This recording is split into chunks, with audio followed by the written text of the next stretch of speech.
You're on. Hello, everybody. I hope you had a lovely break. We drove all over the Midwest, so you can watch the Facebook for all our vacation pictures.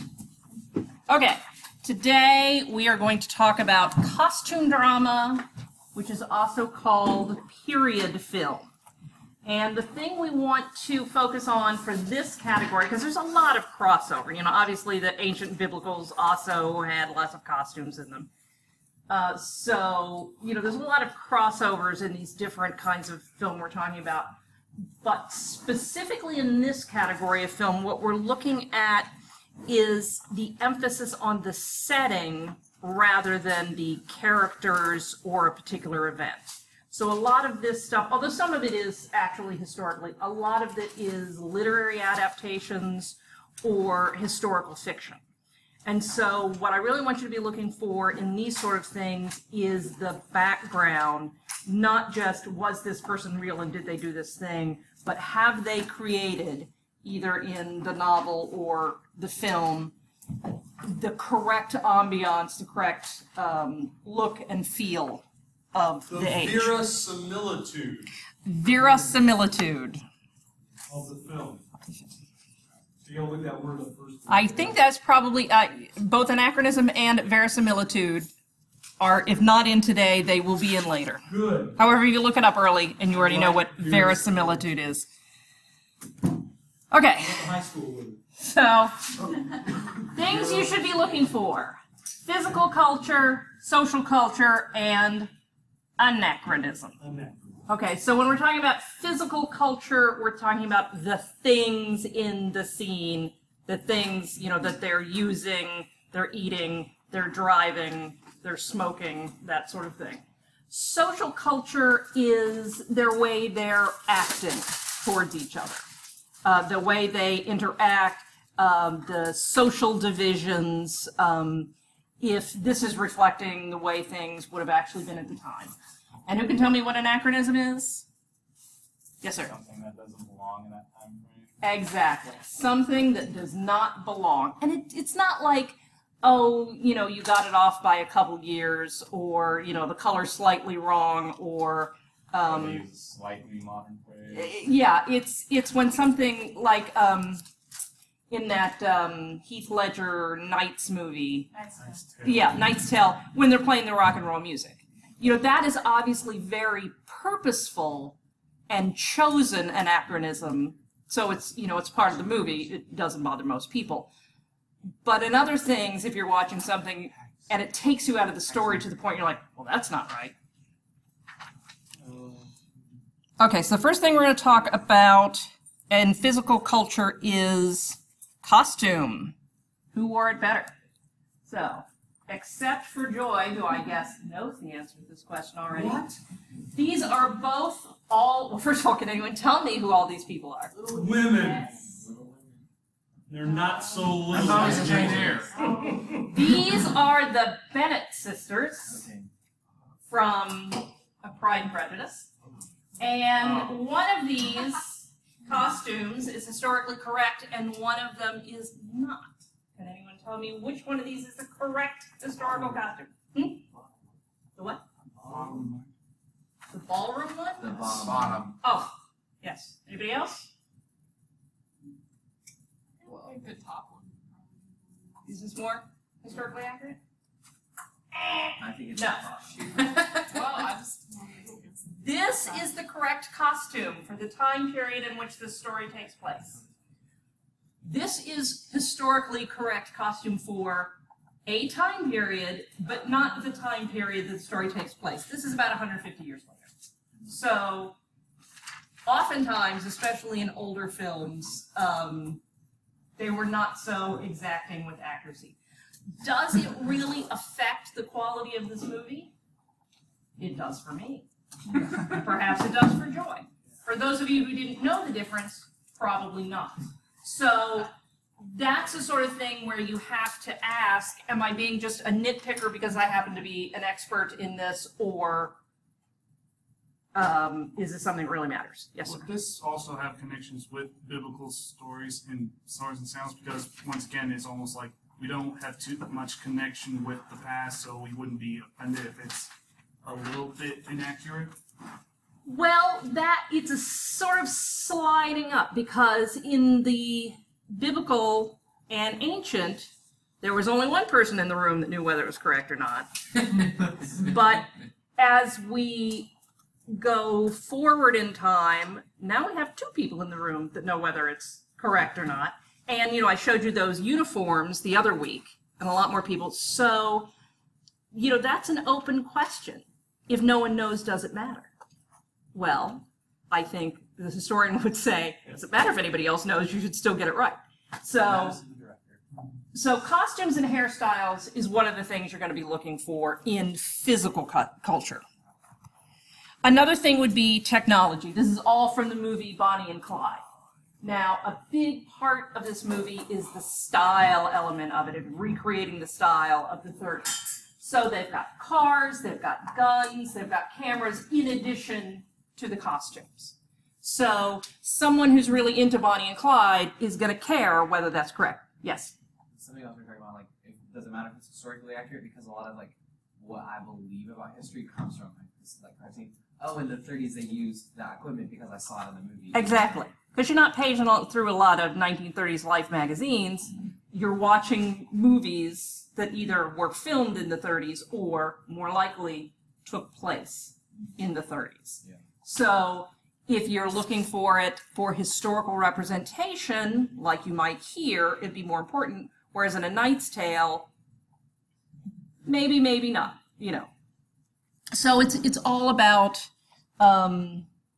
it's a huge sliding scale. Obviously, we can never recreate the past perfectly. So it's up to you, as students, writers, and analyzing this, to say where on this scale your film or a novel fits, and is it acceptable or not? Do they get it close enough, or are they way off? The other thing, so, this I think, I don't know really that much about these, the cars, the guns, the cameras I know a little bit better, but I think they did a pretty good job. If you go really far afield, that's when you get into anachronism. So this is the Wild Wild West. And this is what they call steampunk, which never existed. This is, like, in this era, we're not, steampunk is imaginary. It's not hearkening back to something that was. It's putting a fantasy element on something that was. So these things never existed. Never the steam-powered bicycles, never the steam-powered wheelchairs, and certainly never the giant robots. What Yes. would most people be inspired to make this steampunk genre? I don't know. It's a niche thing. It's a cult thing. Well, There are thousands of people that are totally into it. Insanity comes in many forms. Yes. Oh. It's just like in some form of following or a trend, usually Yeah. just some, there's an origin for it. Yes. No time to discuss it here, but I don't know where it came from. I'm not into it, but it's a huge movement. Yes, who had their hand up? Yes. The people that I know that are into it say it comes from the Victorian era.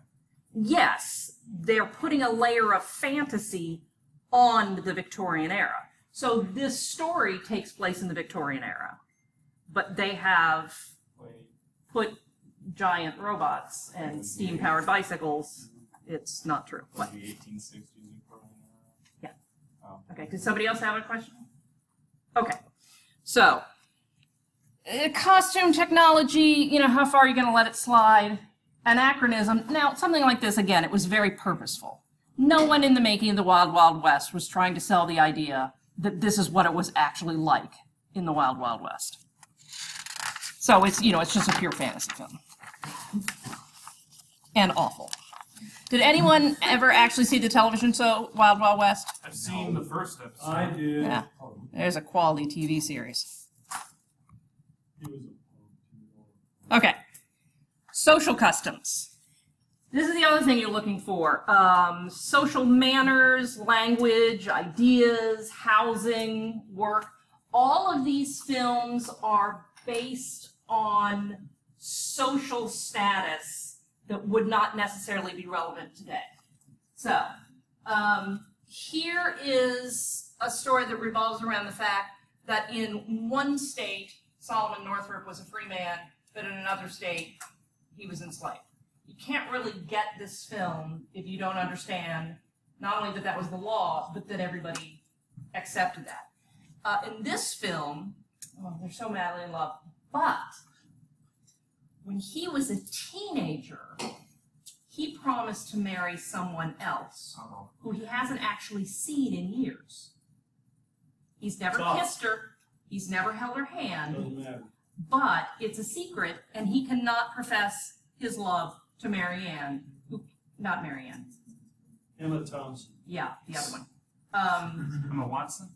Her real name, Eleanor, because that would be ungentlemanly to explain. Now, of course, this seems idiotic.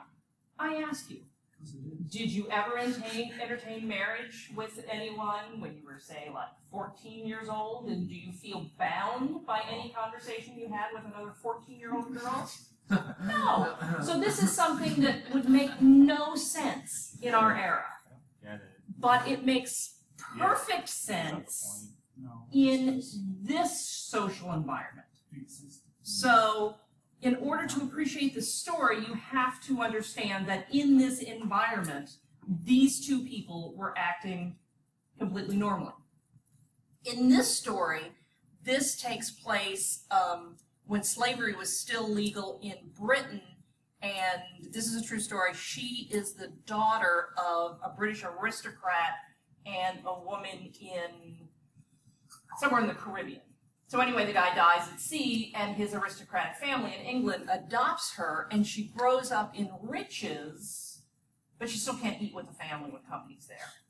Again, all sorts of social manners of what aristocrats do and what they don't do, and what people of color can do and can't do in this particular area at this particular time.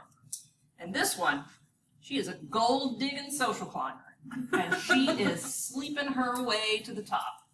What? No, that she actually, because again, this is because of the time period, but she goes from man to man to man, climbing her way up the top. Is that Reese Witherspoon? Yes, it is. This is Vanity Fair. This is not a particularly good adaptation of Vanity Fair, but Vanity Fair is a great book of manners. And but the whole thing hinges about the fact of how she comes from a lower class and parlays associations up the ladder.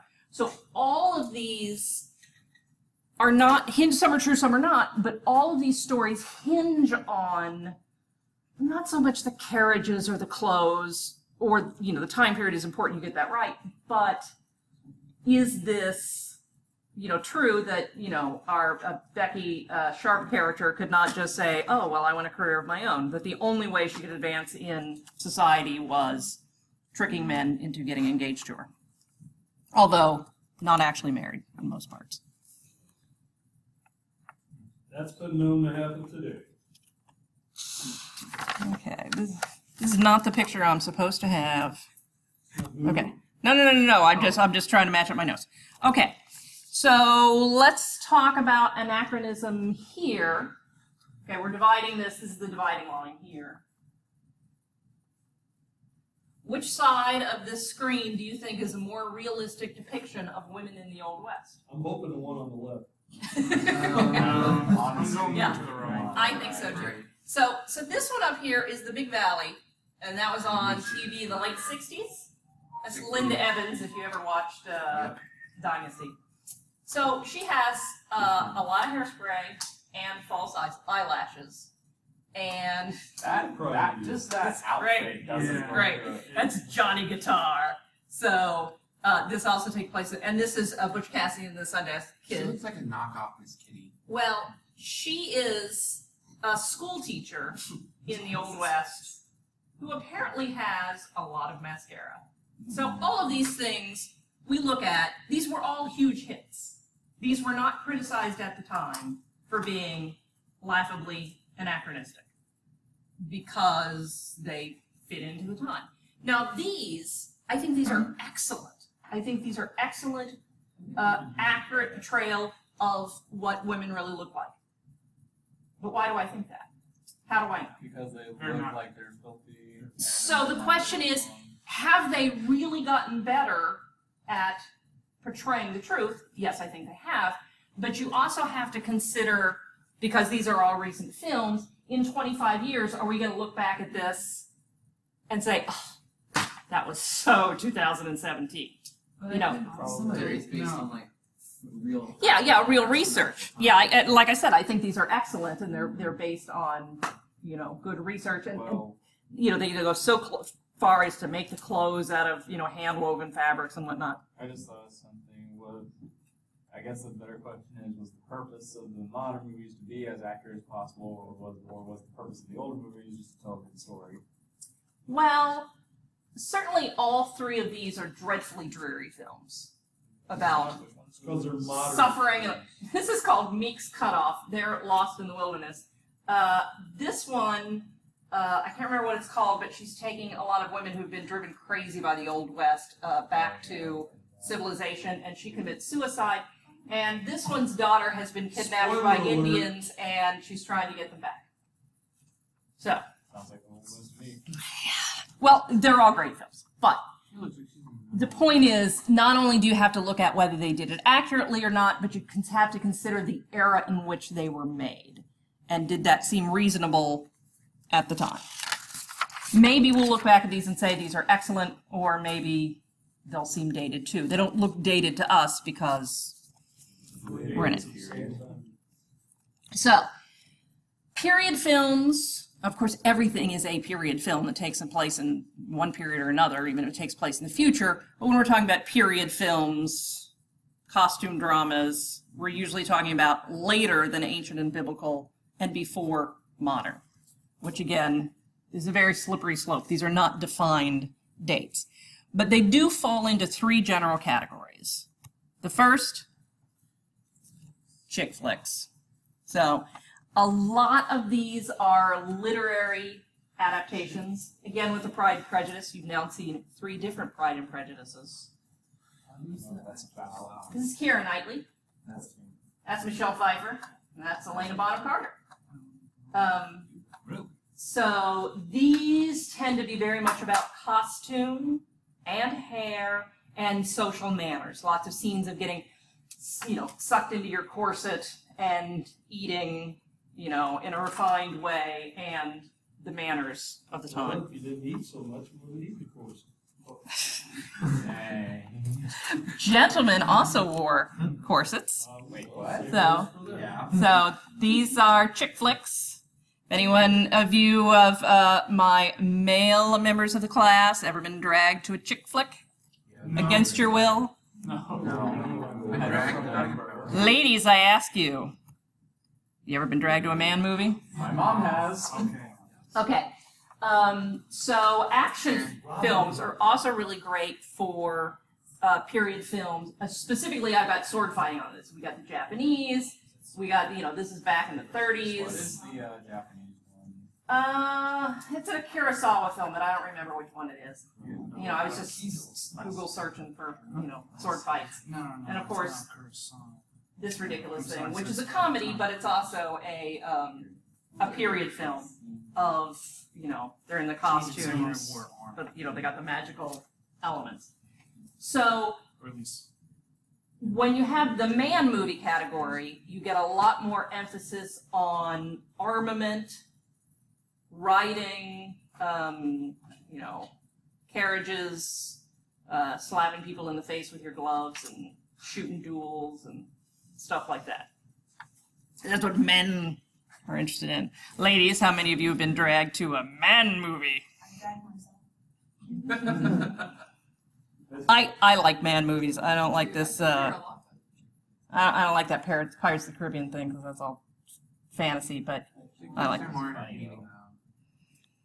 Robin Hood. Pirates of the Caribbean is boring. And the third category that you often see in costume drama is historical films based on kings, queens, power struggles, fighting for the throne. So most of the things on your list are going to fall into one of those 3 categories. These are popular because people like to imagine themselves living in these periods. We like to get a romantic storyline. We like an adventurous storyline, you know, where we can imagine ourselves to be the hero. Often after seeing a film like this, you're not just thinking about the characters or the story, but you're thinking, well, what would it be like? You know, what if I lived in a Tudor castle? You know, what if I, you know, was a knight in armor? You know, what if I were one of 5 unmarriageable daughters that needed to be disposed of? They're romantic, and you know, they're easy. You know, it's easy to tell a story when you've got the sweeping costumes and the riding horses and the sword fighting, and you know, it's a very cinematic. It makes a really great story, and so they tend to be popular year after year. They don't usually make costume comedies. Occasionally they do. Mostly they make costume dramas, and they are considered by people in the industry better, higher, more award-worthy. And so a lot of times you get these really big, sort of leaden things because they're fishing for Oscars. They're fishing for awards. They even come out at a certain time of year. These have all won Best Picture. These are all costume dramas that have won Best Picture. They're viewed as somehow more serious. Filmmakers really want awards. They want to make money, and so that's why they make buddy comedies and cop chases and, you know, vulgar comedies and, you know, that sort of thing, because they make money. But they also want to win awards because that makes them feel important. So that's why they make these things. And they put a lot of money into them, even though they don't make as much money. I mean, you could make a funny, successful film, you know, on a pretty low budget, but if you're going for the Oscar, you know, you want to go big, you want to go flashy. And because it takes so many people and so much money, a lot of times, a lot of people find costume dramas or period films boring because they're so long and, you know, are so overproduced.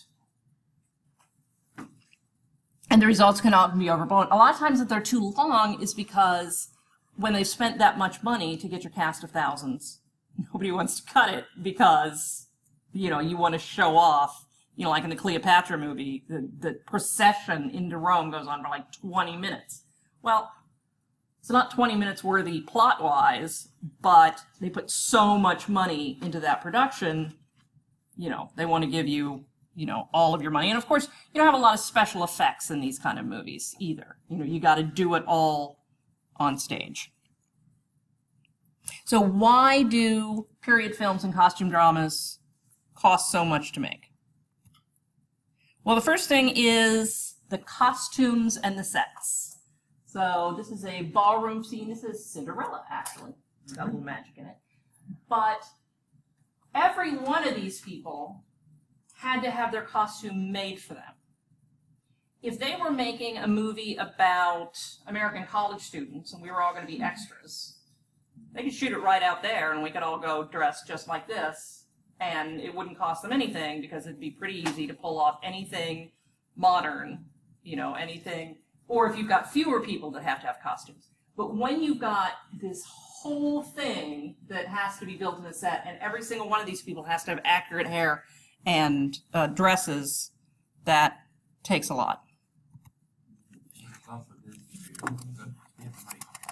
Yes, well, and that's the point, is that these things get made by big, rich studios. Independent filmmakers don't make a lot of costume dramas. They don't make a lot of historical epics. If they do, it's, you know, a small sort of, you know, drawing room discussion because you just have a lot of money. This is Gone with the Wind. These are extras. They don't even have speaking lines. But every single one of these guys is getting paid to lay there all day. You know, they didn't have the special effects then. And they all have to have blood. They all have to have costumes. They all got to be laying there. A cast of thousands is very expensive. That's like the perfect job, though. You literally get paid to play. Yes, I would love to be an extra. The other thing is, if it is an outdoor scene, you either have to build it on the lot, which is not done so much, or if you're shooting in actual New York, you need to eradicate everything that looks modern. And Dr. Wineland and I spent a lot of time in Britain, Europe in generally, but Britain specifically, and we often walk down streets or in neighborhoods and we say, this could pass for a movie so easily, because there would be so little to do. So you have to find locations where you don't have a lot of wires to take down, or, you know, you can cover a lot up with awnings and stuff like that. And then, you know, putting down all of this dirt over asphalt. So it's incredibly expensive, yes. Right. Well, I can see that it's expensive, but nowadays movies they don't have to do too much because they can do digital effects for something on buildings. If there's anything obstructing, they can just simply. How much do you think digital effects Well, cost? I know it costs, but I'm saying that they changed things. Yes. Yes. Digital effects are also extremely expensive. And it's a matter of, you know, how hard is it going to be, how expensive it's going to be. Now this is, I can't remember what film this is, probably like Gangs of New York or something like this. But this is a very big budget film. But I put this one in here as an example. This is a very low budget film. This was made in 1975. It's called Hester Street. And it's all about Jewish immigrants to New York assimilating into American life. Yes? Are the extras in the more modern movies, do they just create people, or is it like actual people in like big crowds? It depends on the movie, the setting, how much, if they have to be moving a lot. A lot of times they'll take, like say if it has, let's say it's a big arena or something, they'll just get enough people to fill one little part, and they kind of cut and paste that into the other areas. Yeah, so a seated audience is a lot easier to populate digitally. A battle scene, you know, a big sweeping thing, you're going to have a lot more area that is people, because they're not all doing the same thing. Generally speaking, if it's a city scene, people walking around, it would be so expensive to like generate people sitting or walking that a city scene, they just either shoot it with actual people or extras. And extras aren't that expensive if they don't have to have elaborate ball gowns. So, you know, but that's a very good thing to ask yourself when you're looking at these things. Are all these people actors, or did they just shoot this on the set and they have real people back there? So, this is Hester Street, and you can see, look at how much of the street is in this scene, of how much of the buildings are in the frame, as opposed to that. They've pulled back way further, so they've got to have a whole lot more accurate than this. And also, look up here at the background. See how they've got these things for sale hanging there? Don't they look suspicious? I am sure that all of these things mounted on walls here are hanging over signs. You know, that this was a low-budget way to turn this New York street, you know, of course they brought in all the props and everything. So they found a street that was close, and then they've, you know, this is going to be like, you know, electric wires or gas meters or stuff like that. But it works out very well. Yes, it's a wonderful film, and it works very well, and so it can be done, but you're, you know, more limited to the scale that you can use. So eradicating present day, and that's one thing. Have you ever heard the term film flub? Yeah. A flub is like an accident that they weren't planning on. Like you could see the guy with the telephone in the back, or, you know, one of the, you know, pirates is wearing a watch or something like that. That's just an accident, as opposed to an anachronism, which is they really purposely put a steam-powered wheelchair in there. So it's like that gas tank on one of the chariots in Ben-Hur that what that you weren't meant to see, but it slipped in production. Yeah, that's just a flub. So that really shouldn't be taken into, oh, the filmmakers, why did they put that in there? It's just an accident.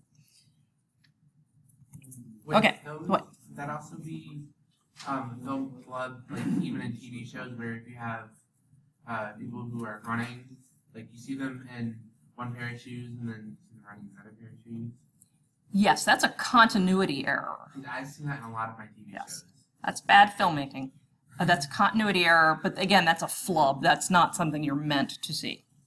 So the things I want you to be judging in a costume drama are the same things you're always working on. Are the events historical? Are the characters historical?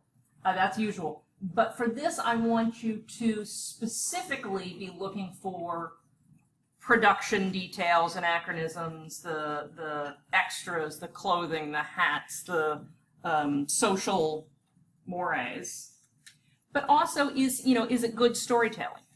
Are they telling a compelling human drama that you care about, or have they just staged, is it just all about costumes? Is it all about one, fantastic battle or ballroom scene, after another? Are they doing a good job of telling you something that is interesting, that you care about history, or is it just like a museum thing? You done? I don't know. That's the last one. Then, yes, I am, because my next says Dr. John Wineland. All about your paper.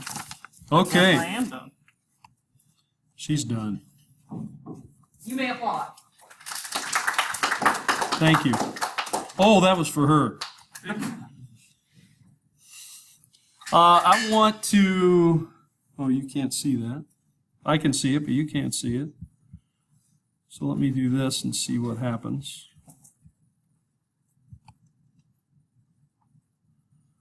You still can't see it. Hold on 1 second. You want me to act it out? No, I want them to be able to see it. I guess I will pause it here. Like with World War II, stuff like World War II, I grew up just studying that stuff for fun. So I know a bunch of random knowledge about it's hard to cite a source for something negative like that never happened. So where do you find a source that says that never happened? But yes, the more